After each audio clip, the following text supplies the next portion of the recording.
Okay, good day, everyone. I hope you're doing well. Let's continue our discussion on still on chapter 3. Our topic is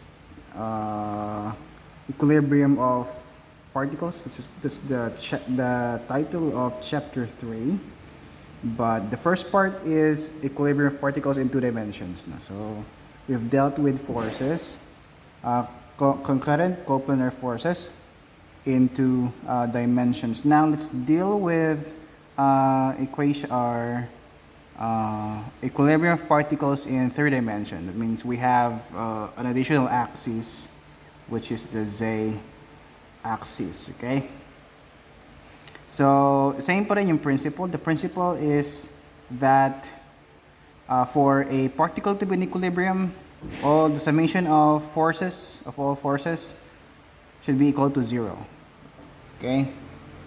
So yun lang. Wala namang masyadong maraming formula na minimemorize na sa mechanics. It's just that we have to apply the laws or principles that yung laws and principles in mechanics. Okay. All right. So solve number 1.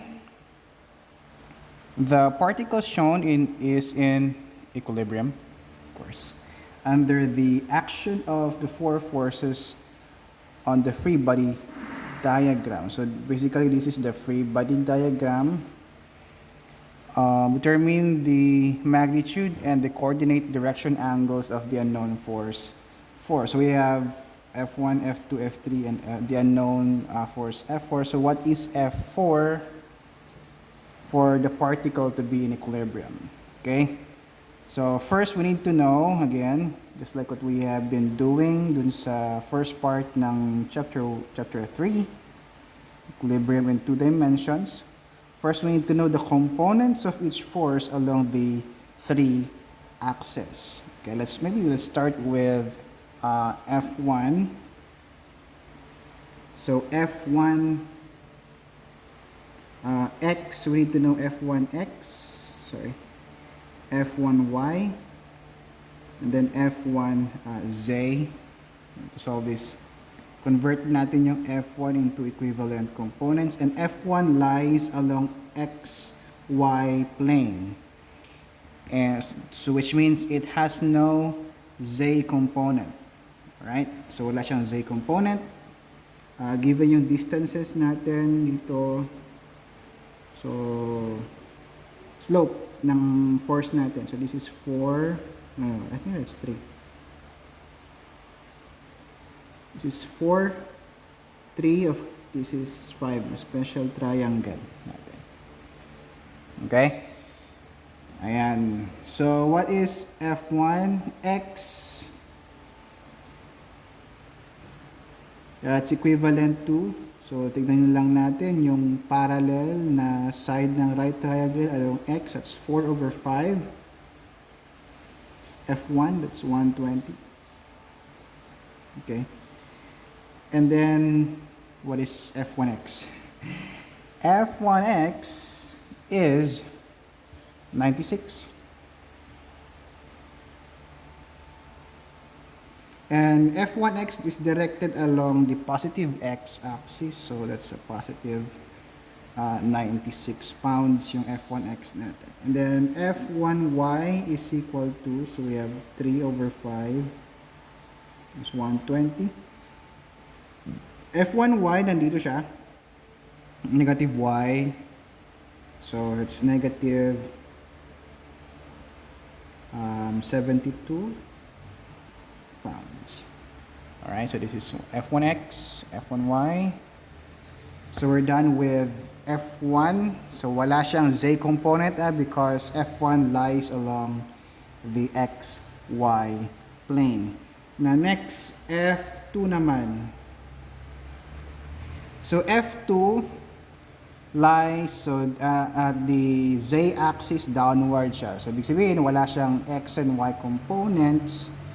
So F2x, isulat na lang natin ito. F1z is 0. F2x is 0, F2y is 0, F2z is negative 250 pounds because it's directed downwards. That's why it is negative. Okay, next, F3. So F3 lies along this YZ plane. And given yung ating angle, direction niya from the positive y-axis. So F3. So how do you solve for F3x? F3x obviously is equal to 0. So wala siyang x component. F3y is along adjacent side natin. So that is 300. Is it still visible sa video? So 300, so positive siya. 300 cosine of 30 degrees. So F3y is equal to F3y 259.808. This is in pounds. Okay. And F3z is equal to, so ito yung F3z natin, z component of F3. So opposite side, so we're going to use sine. So 300 sine of 30 degrees. Again, upwards yung F3z natin, so positive siya. So F3z is equal to 150 pounds. Okay? So from this, yung F4 natin, of course, unknown yung hinahanap natin yung F4. Okay, so F4x, we don't know. F4y, we also don't know. F4z, we also don't know. Okay? But we're solving for the value of F4. But if we can solve for F4x, F4y, and F4z, then we can easily solve for the magnitude of F4 and its direction from the positive x, from the positive x, y, and z axis. Okay? So let's now solve for F4, the components of F4. Alright. Alright, okay. So how do we do that? We apply the equations of equilibrium. So we summate forces along x-axis. That should be equal to 0. So what is F1x? That is 96. Positive siya. F2x is 0. F3x is also 0. Plus, don't forget pala, F4x. That should be equal to 0. Okay, so that F4x is equal to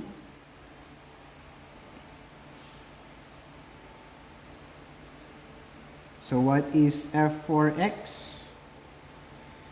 Ilipat na yun sa right side ng equation yung 96. So F4x is negative 96 pounds. Okay? Next, summation of forces along y-axis. That should be equal to 0. So ano yung mga forces along y-axis? We have F1y, which is negative 72. F2y is 0. F3y is positive 259.808. Don't forget yung F4y natin. That should be equal to 0. So we have F4y is equal to, what is F4y? Negative 187.808 pounds. Okay? So we have F4x, we have F4y. Next, summation of forces along the z-axis. That should be equal to 0. So ano yung mga forces along z-axis? So F1z is 0 plus F2z is negative 250. And then plus F3Z, that's 150, plus F4Z. Okay. So F4Z is equal to, so we have 250 minus 1, negative 250 plus 150 is negative 100. Lipat natin sa right side, so that becomes 100 pounds. So, kompleto na tayo. F4X, F4Y, and F4Z. We can now solve for the magnitude of F4 by solving for the resultant of these three components. How do you solve for the resultant? Very simple. Square root of the quantity minus 96 squared, F4X squared, plus minus 187.808 squared, plus 100 squared, which is F4Z squared. All of these are in part, yeah. F4 now is equal to 233.426. So this is the magnitude of F4. Another is we are required to solve also the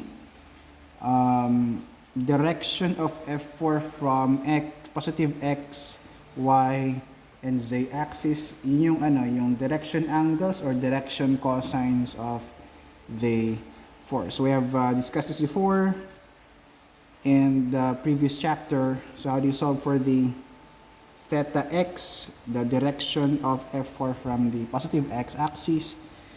That is the arc cosine. So of X component over the magnitude of F4.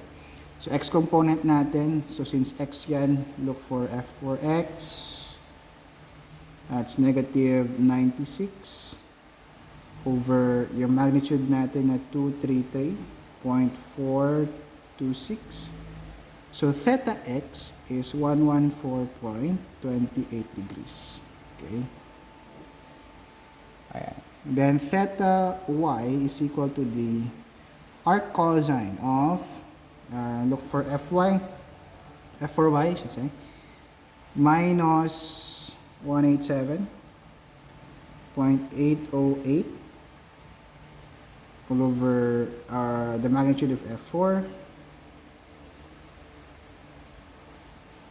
So theta Y is 143.57. Okay. And lastly, we solve for theta Z. It is the arc cosine of F4Z, that's 100 pounds over the magnitude of F4. So theta Z is 64.63 degrees. Okay? So ganoon lang kasimple yung ito problem natin. Alright, let's solve another problem. Okay, we have this problem. A 3,000 pound cylinder is supported by a system of cables as shown in the figure. Determine the tensions in cables A, B, and C. Alright, so we have this problem. So, given yung weight ng ating cylinder, supported siya ng tatlong cables, A, B, and C. Okay? So, what would be the tension in each cable? So, first we need to draw the free body diagram. So, dinawin ko na.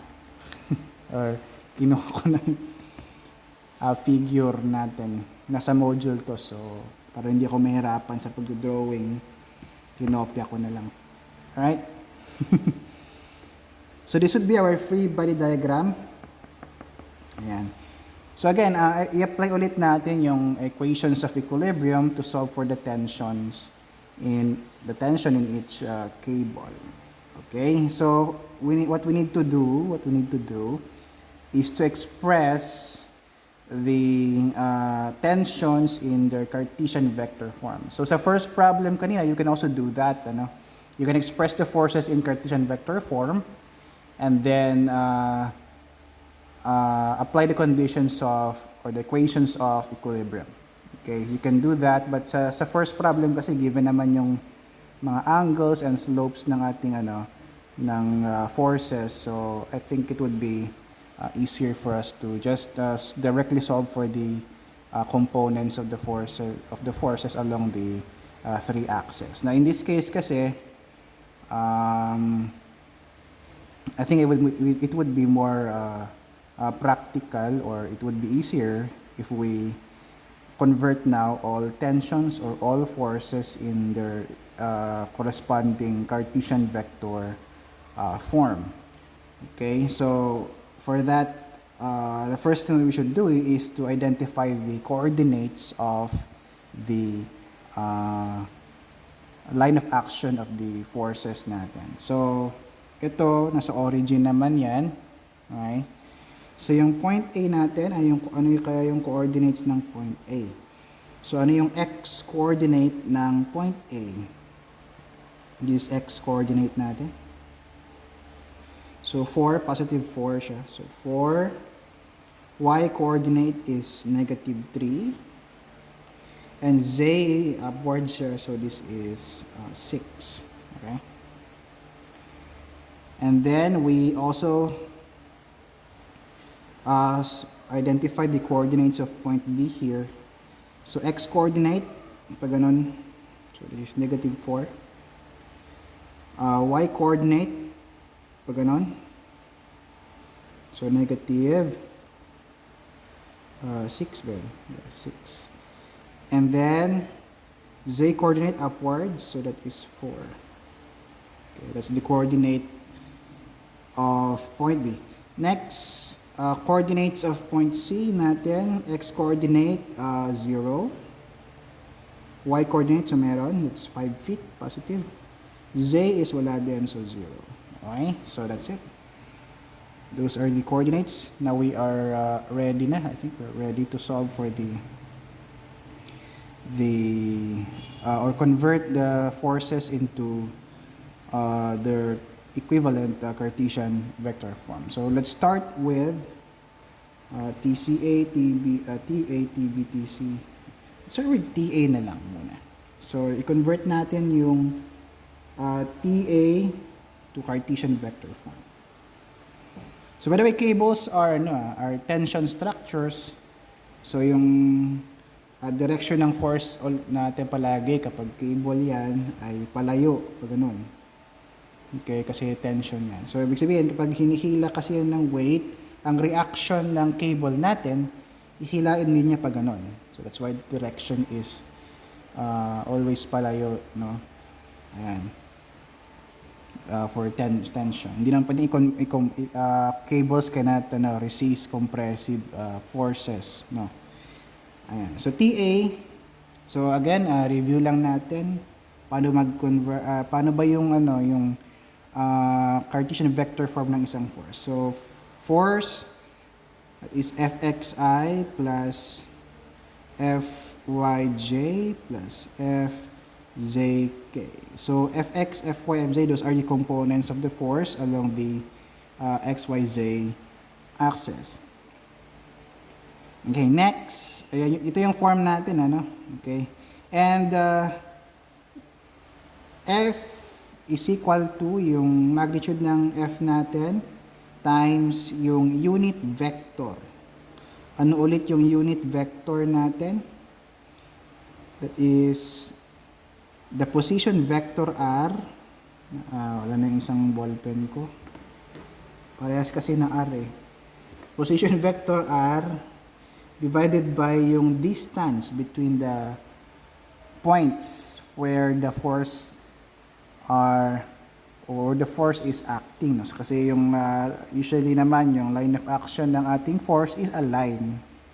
So meron yung distance natin dyan. Okay? Position vector, ito yung position vector natin.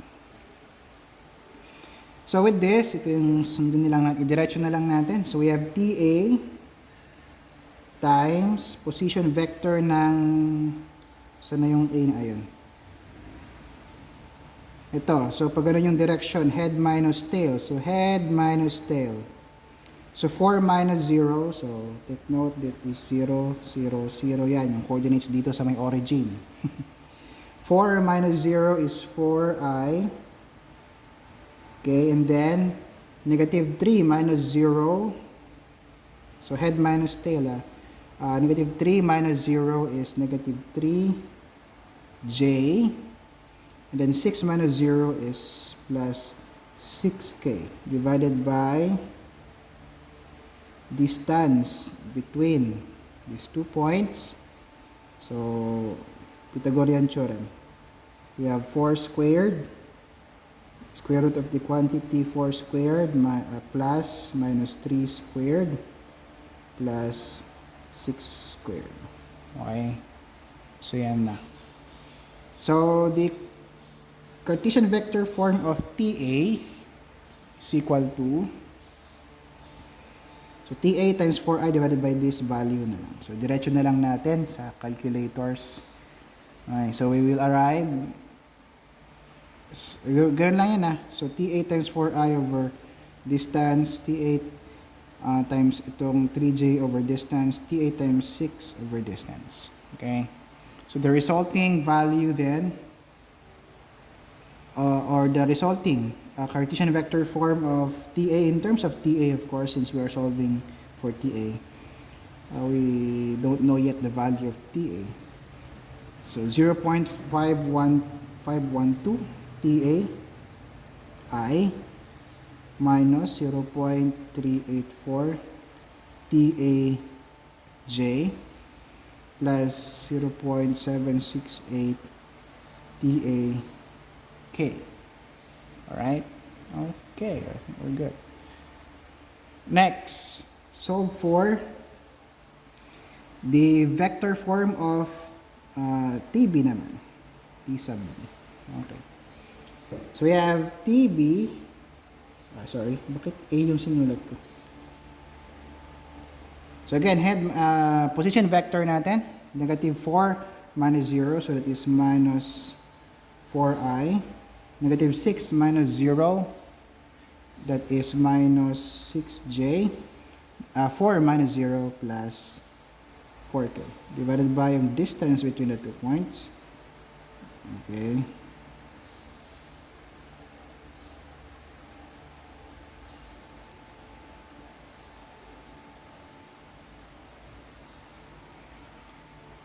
Okay, that's it.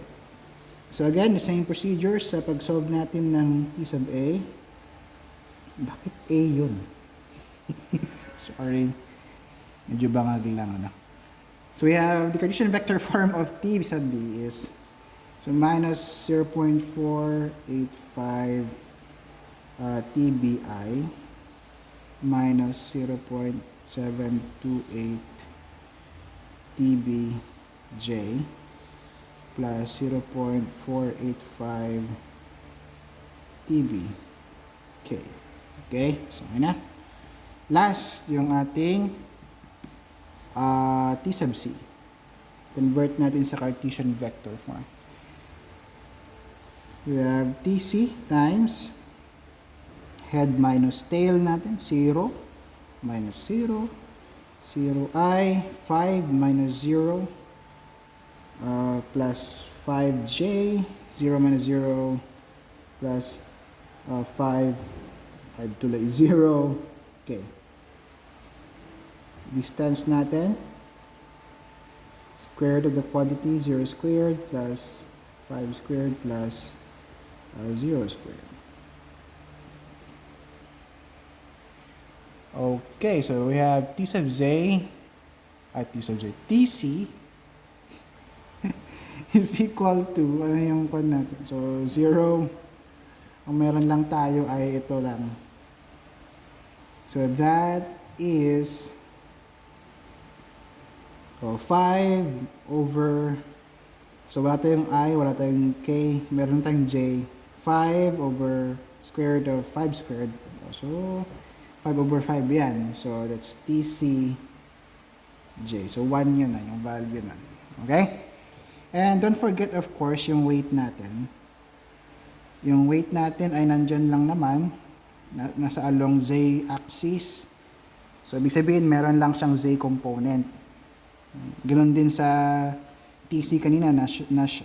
Nandun lang siya sa Y axis. So wala siyang X, wala siyang Z components. Meron lang siyang Y component. Ganun din yung weight is kung ang weight natin ay wala sa Z axis, that we need to solve of course yung kanyang equivalent value or equivalent i-convert natin sa equivalent Cartesian vector form. So the weight is equal to minus, since downwards, of course downwards yung weight natin, minus 3,000 K. K mean directed siya downwards along the Z axis. Okay, kompleto na tayo. TA, TB, TC, and W. So next is to apply. So yun na yung step natin kanina. I-convert natin muna sa Cartesian vector form yung mga forces. And then apply now the conditions of or equations of equilibrium. So summation of forces along x-axis should be equal to 0. So, yung makitan. Ayan. So, yung mga forces along x. So, take note, kanina sabi ko, F is, ito yung format natin, Fxi plus Fyj plus Fzk. So, yung coefficients nito, I, J, K, ayun yung mga components natin. Okay, along XYZ axis. So we have, let's start with TAX. Ano yung TAX? That is 0.512 TA plus TBX, so negative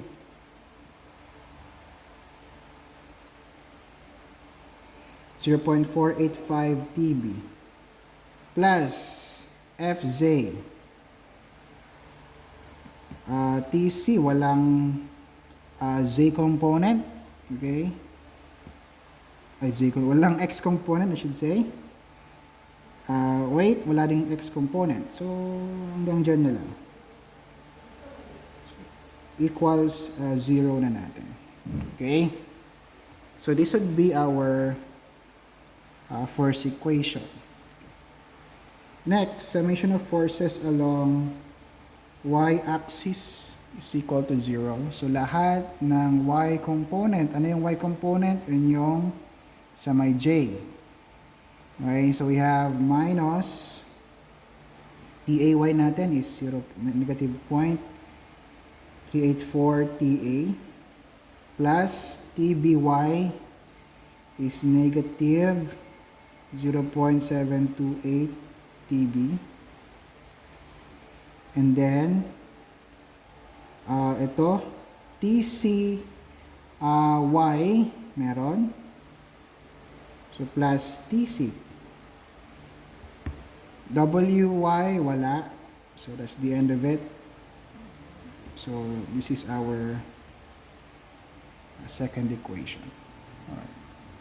Last equation, of course, would be coming from summation of forces along Z axis is equal to 0.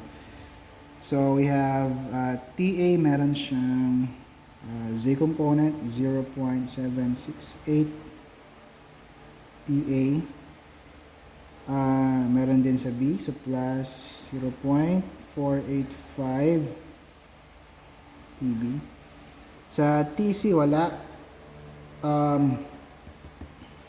W, yung weight natin meron. So, directed siya along Z-axis.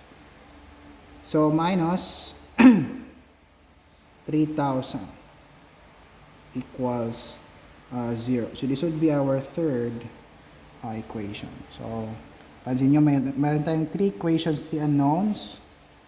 Okay, so you can use your calculators, no, to solve for TA, TB, and TC.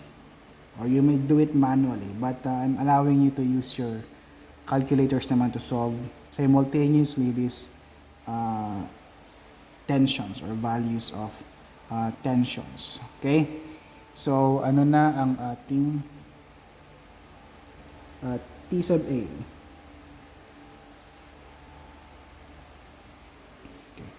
I have shown you naman niya kung paano mag-input doon sa calculator, no? Yung sa equation solver natin. Kung paano mag-input doon. Okay. I think I've shown that before sa mga previous problems natin or examples. Alright, so T sub A is tension at cable A, 2343.487 pounds.